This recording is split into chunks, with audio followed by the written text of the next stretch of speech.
नियम बनाया जिस स्कूल में 50 विद्यार्थी से कम होंगे उस विद्यालय को मर्ज कर दिया जाएगा। अगर विद्यालय मर्ज हो जाएगा तो गरीब, मजलूम, अनाथ का बच्चा शिक्षा लेने कहाँ जाएगा। मेरे साथ बात करने के लिए हैं रानूर निषाद जी, जो पिछड़ों से आते हैं और पिछड़ों की बात बड़े दिल से कहते हैं। देखिए, पहले बात हम इतिहास के पन्नों में जाना चाहेंगे कि 1848 से पहले ओबीसी, एससी, एसटी के साथ साथ किसी भी जाति, धर्म, वर्ग, संप्रदाय की बहन बेटी को पढ़ने लिखने का अधिकार नहीं था। क्रांति सूर्य ज्योतिबा फूले लंबा संघर्ष करके अंग्रेजों के सामने जो है शिक्षा के महत्व को रखते हुए उन्होंने अंग्रेजों से शिक्षा नीति को लागू कराने का काम किया। और जब शिक्षा नीति यहाँ लागू करने का प्रयास अंग्रेजों ने किया तो पेशवा ब्राह्मण जो थे उन्होंने जो है कि विरोध करना शुरू कर दिया। उनका मकसद ये था कि अगर ओबीसी, एससी, एसटी के माइनॉरिटी के लोग पढ़ेंगे लिखेंगे तो ये अपने अधिकार को समझ जाएंगे, अधिकार को समझेंगे तो हक के हकूक की बात करेंगे। तो उस समय लंबे संघर्षों के बाद जो है अंग्रेजों ने तो ज्योतिबा फूले की बात को माना और ज्योतिबा फूले ने दृढ़ इच्छा शक्ति का परिचय देते हुए अपनी पत्नी सावित्रीबाई फूले को जो है पढ़ा लिखा करके काबिल बनाया। डॉक्टर फातिमा शेख की मदद से उन्होंने पूर्णा के अंदर बालिकाओं की शिक्षा के लिए जो है 1848 में विद्यालय की स्थापना कराया और 1852 तक जाते जाते 8 विद्यालय जो है कि उन्होंने स्थापित किया और अंग्रेजों ने उनकी भरपूर मदद किया। आज हमें कभी कभी तो बात यह कहने में भी गुरेज नहीं है कि अंग्रेज जो हम जैसे लोगों को दे गए, ओबीसी, एससी, एसटी के साथ साथ महिलाओं को दे गए, वह भगवान भी नहीं दे सकता। और मैं तो भैया अंग्रेजों को भगवान का, अगर कोई भगवान है, कोई ईश्वर है, तो मैं तो उन्हें देवदूत की संज्ञा देता हूँ। और हमारी तो यह बात कभी कभी आती है कि अंग्रेजों को अभी कम से कम 50 बरस यहाँ रहना चाहिए, क्योंकि अंग्रेजों ने तमाम जो भारतीय हिंदू समाज की बुराइयां थी, चाहे नरबली की बात हो, चाहे कि कन्या भ्रूण हत्या का मामला हो, या बच्ची पैदा हो जाती थी तो अफीम उसके जो है तलवे में चला करके या स्तन में जो है कि अफीम चिपका करके चटा करके मार डाला जाता था, और प्रथम पुत्र गंगादान का मामला हो, चाहे सती प्रथा का मामला हो। तो अंग्रेजों ने बहुत कुछ भारतीय समाज में आमूल चूल परिवर्तन करने का काम किया। और आज जो प्राइमरी एजुकेशन पॉलिसी को जिस तरह से भारतीय जनता पार्टी की सरकार आरएसएस की नीतियों के आधार पर खत्म करना चाह रही है, एक तरफ वन नेशन वन एजुकेशन की बात यह सरकार करती है, लेकिन वन एजुकेशन की बात करने में जो है कि इनकी घिघी बच जाती है। मैं तो कहता हूं कि देश की तरक्की तभी संभव है जब हर व्यक्ति पढ़ा लिखा और काबिल हो, और उसी गांव के प्राइमरी स्कूल से पढ़ करके तमाम लोग doctor, engineer, IAS, IPS, professor बने, बड़े बड़े वैज्ञानिक बने। लेकिन आज प्राइमरी एजुकेशन को आखिर इस हालात में क्यों पहुंचाया गया? मिड डे मील योजना जो आई, हमको लगता है कि यह तो बड़ी सोची समझी आरएसएस की यह नीति रही है कि जो बच्चे पढ़ने जाए वो उनकी शिक्षा किताब की तरफ ध्यान नहीं रहता है, उनका रहता खिचड़िया भी पक गई कि नहीं, दाल चावल पक गया कि नहीं। तो शिक्षा से उनका ध्यान वहाँ भटकाने का काम किया जाता है। और जो प्राइमरी के जो टीचर हैं उनके भी चाल और व्यवहार में परिवर्तन करने की जरूरत थी, लेकिन ये सरकार कर रही है कि जहाँ 50 से कम स्कूल है, बच्चे हैं, उन विद्यालयों को बंद करेंगे और बगल के विद्यालयों में उनको मर्ज करने का काम करेंगे। ये मार्च महीने में भी, फरवरी महीने में इस तरह की बात आई थी जब यही Bharatiya Janata party one nation one election की बात कर रही थी, और हम लोगों ने बड़ी मुखरता के साथ उसका विरोध किया था। जब यह बात आई कि 27,000 विद्यालयों को बंद किया जाएगा और नए दारू के अड्डों की संख्या बढ़ाई जाएगी, तो ये पूरी तरह से हम तो bunch of thoughts we are our nation who define, जो गुरु गोलवलकर की 2 किताबें हैं कि ओबीसी, एससी, एसटी माइनॉरिटी को कैसे गुलाम बना करके रखना है, कैसे केवल पेट तक सीमित रखना है, इतना उनको गंवार और अशिक्षित बना देना है कि वो अपने हक अधिकार की बातें नहीं कर पाए। यानी चाहती है सरकार कि ओबीसी, एससी, एसटी गुलामित करके? बिल्कुल, ये भारतीय जनता पार्टी आरएसएस की इशारे पर पूरी तरह, क्योंकि गांव के प्राइमरी स्कूल में किसका बेटा बच्चे पढ़ने जाते हैं? आप जाकर के आप देख लो, ओबीसी, एससी माइनॉरिटी के बच्चे जाते हैं, सवर्णों के बच्चे तो वहाँ पढ़ने नहीं जाते, वो तो कॉन्वेंट स्कूल में जाएंगे, सिटी मॉन्टेसरी स्कूल में जाएंगे। और एक तरफ सरकार, यही भारतीय जनता पार्टी हिंदी, हिंदू, हिंदुस्तान की बात करती है, तो अपने बच्चों को अंग्रेजी मीडियम के स्कूल में क्यों पढ़ाते हो? अगर हिंदू हिंदू चिल्लाते हो तो ये मिशनरी स्कूल किसके हैं? ये तो क्रिश्चियन सोसाइटीज के हैं, वहाँ अपने बच्चों को पढ़ाते हो, एक तरफ हिंदुस्तान की बात करते हो, अपने बेटे और बेटियों को विदेश में भेज करके पढ़ाते हो।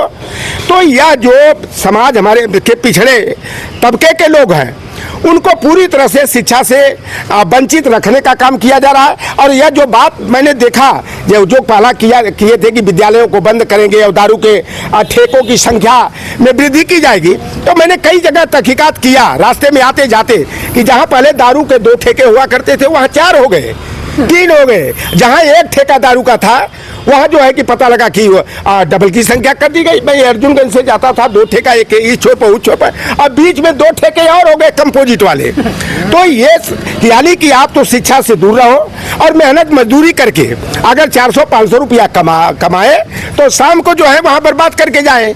तो ये चाहते कि उसी स्तर पर ये रहे। ये 5 किलो राशन वाली जो योजना है, या क्या है कि एक कान को सीधे न पकड़ करके घुमा कर पकड़ने की। बंच ऑफ थॉट्स में लिखा है कि देश की जनता को, विशेष करके ओबीसी, एससी, एसटी के, माइनॉरिटी के लोगों को इस हद तक पहुंचा दो कि वह केवल पेट की चिंता करें, पेट तक सीमित रहे, वह पढ़ाई लिखाई की बात न करे। अगर उनके बच्चे संघर्ष करके कहीं आगे पढ़ लें, उनकी बेटियां हायर एजुकेशन में चले जाएं, तो या तो अपने बच्चों से उनको लव अफेयर में फंसा करके अपने पाले में कर लो, उनके लड़के आगे बढ़ जाएं तो अपना जीजा और दामाद बना लो, रिश्तेदार बना लो। यह है नीतियाँ इनकी है। और आप देख लीजिए कि जितने IAS, IPS, ओबीसी, एससी के हैं, मोस्टली किनके रिश्तेदार बनते हैं। अगर यादव IAS बन गया तो यादव के बड़े कम रिश्तेदार मिलते हैं। निषाद अगर कहीं से हो गया, हमारा एक देखे ना शूटर जो अजय साहनी का, वो उन्हीं के जो है कि मनुवादियों के दामाद बन गए। तो जब उनका रिश्तेदार वो बन जाता है तो अपने समाज का विरोधी हो जाता है। वह जिस पक्ष में उसकी ससुराल होती है वही पक्ष लेना शुरू। जिम्मेदारी कहेंगे आपको, जब आपका समाज का आदमी अधिकारी बन जाता है तो उसी समाज में क्यों जाके बैठे, आपका समाज क्यों नहीं रह पाता है? देखिए, यही तो एक कमी है। और मैं जो पाता हूँ कि जो समाज कमजोर है, तो आखिर क्यों कमजोर है? क्योंकि देखिए, पढ़े लिखे लोग, मैं देखता हूँ कि अनपढ़ों के बीच में बैठने में शर्मिंदगी महसूस करते हैं। अगर कोई संघर्ष करके मालदार बन गया, तरक्की कर गया, अगर वह गरीबों के टाट पट्टी पर बैठता, उनकी खाट और चौकी पर जाकर के बैठता, तो उससे वो जो वंचित तबका है वह उनसे सीख लेता है। और मैं सरकार से यह मांग है, जो प्राइमरी एजुकेशन की बात चलिए, ये विद्यालयों को मर्ज करने की जरूरत नहीं, उनकी गुणवत्ता में सुधार करने की जरूरत है। और कहीं कहीं देखने में बातें आती है कि पता लगा कि बच्चे हैं तो शिक्षक नहीं है, शिक्षक हैं तो बच्चे नहीं हैं, तो आखिर इसके लिए दोषी कौन है? अच्छा, मैं एक बात जानना चाहूँगा सर, सत्ता दल जो है वन नेशन वन इलेक्शन की बात कर रही है, जो बात टिपिकल और टफ लगता है, लेकिन वन नेशन वन एजुकेशन करने से मुझे लगता है कि कहने कि गरीब तबका ऊपर उठ जाएगा तो अपने अधिकार की बात करें, इसके लिए रोकने नहीं। देखिए, बात तो है कि ये जो बड़ा हास्यास्पद लगता है कि वन नेशन वन इलेक्शन की बात करते हैं। उत्तर प्रदेश का चुनाव 7 चरणों में होता है। मैं जब से होश संभाला हूँ तब से देख रहा हूँ 1993 से कि 6 चरण में 7 चरण में उत्तर प्रदेश का चुनाव होता है। और ये पूरे देश में एक साथ चुनाव कैसे कराओगे? ये बेवकूफ़ी भरी बातें इनकी है। हम तो कहते हैं सबसे सिंपल काम है, वन नेशन वन एजुकेशन और वन सिलेबस की जरूरत है।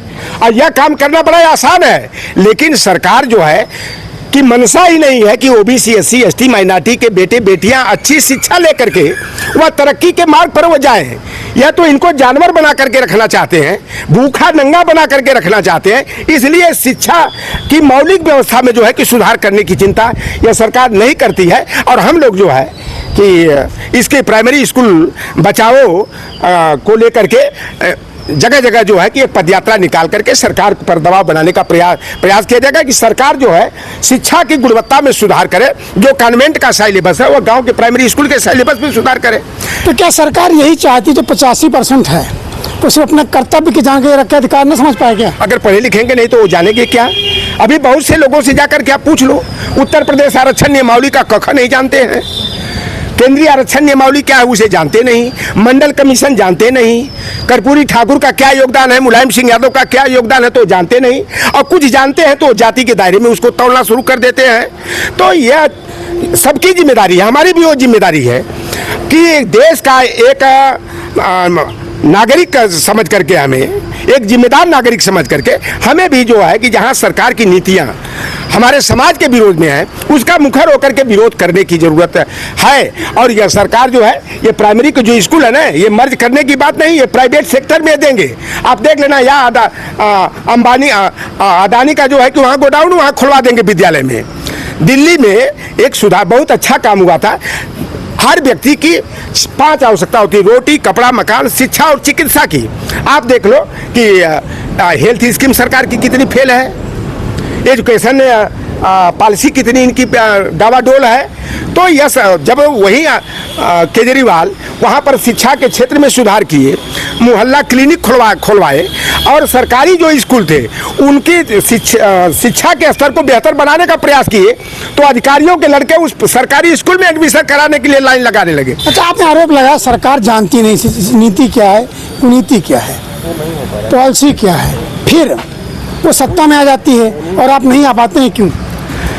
देखिए, हमारे यहाँ की जनता भेड़ चाल है, ये गुमराह बड़ी जल्दी हो जाती है, समझ नहीं पाती है। अगर कोई छोटा मोटा मामला आ जाए, हिंदू मुसलमान कर देंगे। अभी तो मैं देखता था, हमारे से ज़्यादा कोई गाली नहीं सुनता होगा जब मैं यादव समाज की बेहतरी की बात करता था कि यादव समाज शिक्षा को महत्व देता है। यादव के बेटे और बेटियां मेहनत करके पढ़ाई करते हैं, कंपटीशन देते हैं, तब आगे बढ़ते हैं। तो हमें यादव का प्रवक्ता कह दिया जाता था, यादव महासभा का प्रवक्ता कह दिया जाता था, यादव का चाटुकार और दलाल कहा जाता था। लेकिन इस प्रतिकूल समय में जब उत्तर प्रदेश पुलिस भर्ती का परिणाम आया और यादव उपनाम लिखने वाले लड़के और लड़कियां 8,854 की संख्या में जब उत्तर प्रदेश पुलिस में भर्ती हो गए, फिर इसके बाद यूपीएससी का 1009 पद आया और 101 यादव के बेटे और बेटियां यूपीएससी को क्रैक किए। और जब यह पक्ष में रखना शुरू किया, वही लोग जो मुझे गाली देते थे कभी, सारे लोगों ने कहा कि जो काका कहता है वही सही है, जो पढ़ेगा वही बढ़ेगा। यादव मेहनत करके पढ़ाई करता है, कंपटीशन की तैयारी करता है, इसलिए यादव आगे बढ़ता है। और यादव, मैं तो आपके चैनल के माध्यम से अपने अति पिछड़े भाइयों से मैं निवेदन करूंगा कि यादवों की नकल करके अपनी अकल खोलो।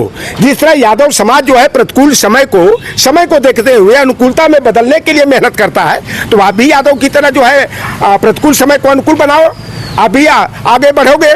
लेकिन केवल यादव को कोसने से, और जो ये नेता जो बाहर मंडली वाले हैं भारतीय जनता पार्टी में, बाहर से चाहे ओम प्रकाश राजभर हो, चाहे संजय निषाद हो, चाहे प्रिया पटेल और जयंत चौधरी जैसे लोग हों, यह जो है कि ये भाड़ मंडली के नर्तक और नर्तकियों की भूमिका अदा करके समाज को केवल गुमराह करने का एक काम करते हैं। अब समाज को गुमराह होने की जरूरत नहीं है।